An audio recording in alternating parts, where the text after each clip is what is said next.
out. Will the Democratic leadership learn the lessons of their defeat and create a party that stands with the working class and is prepared to take on the enormously powerful special interests that dominate our economy, our media, and our political life? Highly unlikely. They are much too wedded to the billionaires and corporate interests that fund their campaigns. Given that reality, where do we go from here? That is the very serious question that needs a lot of discussion in the coming weeks and months. How do we expand our efforts to build a multiracial, multi-generational working class movement? This is one of the reasons why right-wingers have a difficult time arguing against Bernie Sanders. It's because, especially since Donald Trump, let me be clear, if Bernie Sanders ran for president back in 2004, alongside like Kerry, he would have gotten eaten alive. The economy was generally strong. People were nowhere near as critical of those in power, of big business, of the government in general, so on and so forth. There was a lot more like reflexive patriotism because, 9/11 happened. A lot of what Bernie said would have gotten shot down because back then, being the president meant admitting to being the administrator of the status quo. In the modern era, however, Republicans have a tough time arguing against this because he is an authentic advocate for the systemic change they pretend to care about. Republicans will tell you that they're about to mix things up for real this time, and what they mean by that is they're going to talk about trans people in bathrooms a lot. They won't even touch on race issues. They're not even like racist enough to authentically campaign on it. You know what I mean? A lot of people who support Donald Trump and the Republicans don't really like black people that much. Republicans don't really touch on that because there's not much electoral viability. Donald Trump campaigned on, revoking Roe v. Wade, which he did through his Supreme Court picks. And now he pretends that he didn't. He says he wanted to throw it back to the states when he says everyone wanted him to throw it back to the states, which is just not true. And the states are all overturning abortion bans, even Republican states. So, what does Donald Trump actually believe in? Again, these are rhetorical questions. If you watch my videos, you probably know how I feel about this. It's just important to understand that more and more so even than before, because I'd be more willing to bet in Henry Ford's authentic racism and anti-Semitism than I would in Donald Trump's. All of these cultural positions are disingenuously held because they know you won't vote for a guy who just flat out says we're here to make the rich richer and nothing else. Republicans have a hard time attacking Bernie Sanders because he is an authentic representation of what they inauthentically campaign on.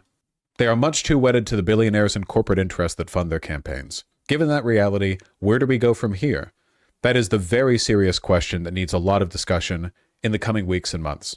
How do we expand our efforts to build a multiracial, multi-generational working class movement? How do we create a 50-state environment, not politics based on the electoral college and battlefield states, or battleground, excuse me. How do we deal with Citizens United and the ability of billionaires to buy elections? How do we recruit more working class candidates for office at all levels of government? Should we be supporting independent candidates who are prepared to take on both parties? How do we better support union organizing? How do we put together listening sessions around the country that intentionally seek input from people who did not vote for Democrats in the past election? All right, that's actually quite tiring for my jaw, so I'm going to stop here. How do we best use social media to build our movement and combat the lies and disinformation coming from the billionaire class and right-wing media? How do we build sustainable and long-term issue-based organizing structures that live beyond individual campaigns?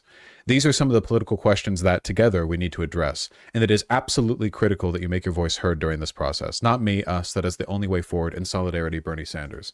So what it sounds like to me is that Bernie Sanders, for the most part, has given up on the Democrats, which isn't a new position. He's been an independent for a long time, but he's being very openly critical of Democrats, not only for their performance, but their ability to shift and change and meet the needs of the American people. I agree with him. Yeah, I do too. It's unfortunate. I'm not going to become an anti-electoralist or anything. I'm sticking to that gun. But man, oh man. Yeah, I don't know if it's even possible to, I don't even know if it's possible to build a third party right now because Americans kind of like overwhelmingly rejected them in the most recent election cycle.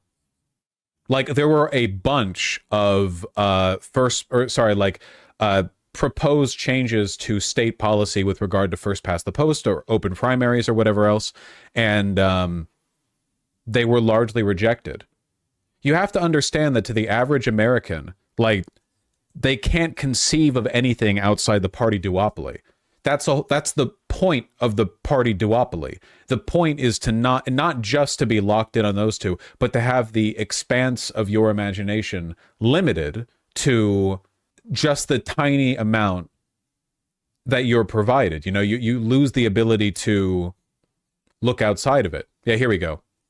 Voters rejected historic election reforms across the U.S. despite more than $100 million push. 2 weeks before Election Day, activists from across the country gathered for an online rally heralding the historic number of state ballot initiatives seeking to change the way people vote. Hopes were high voters would ditch traditional partisan primaries and embrace ballots with more candidate choices. Instead, the election reform movement lost almost everywhere it appeared on a statewide ballot. It turns out, in retrospect, we weren't yet ready for prime time, said John Optic. Optic? Maybe. President of the advocacy group Open Primaries, which organized the rally. In Arizona, Colorado, Idaho, Missouri, Montana, Nevada, Oregon, and South Dakota, voters rejected either ranked choice voting, open primaries, or a combination of both. And they barely kept it in Alaska. Barely kept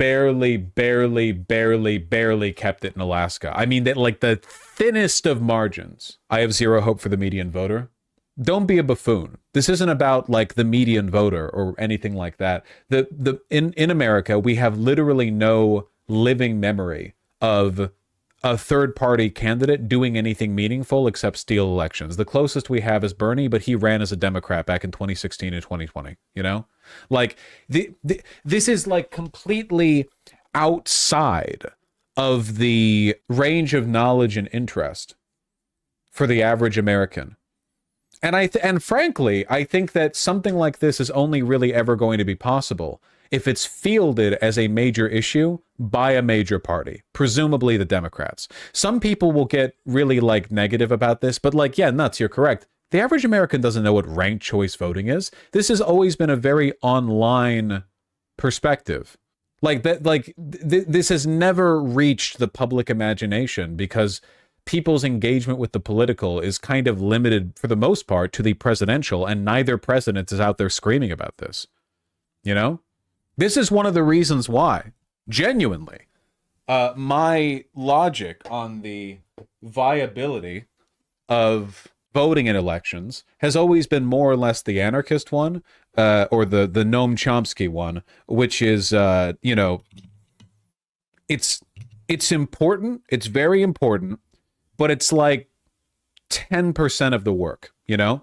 I think that a problem with some of the advocacy for ranked choice voting that I've seen is that people think it would solve our problems and wouldn't just be like a marginal expansion of the realm of possibility. You know what I mean? People think like, yeah, okay, ranked choice voting is now on the ticket, and now, congratulations, your socialist third party finally gets a win. Well, no, right?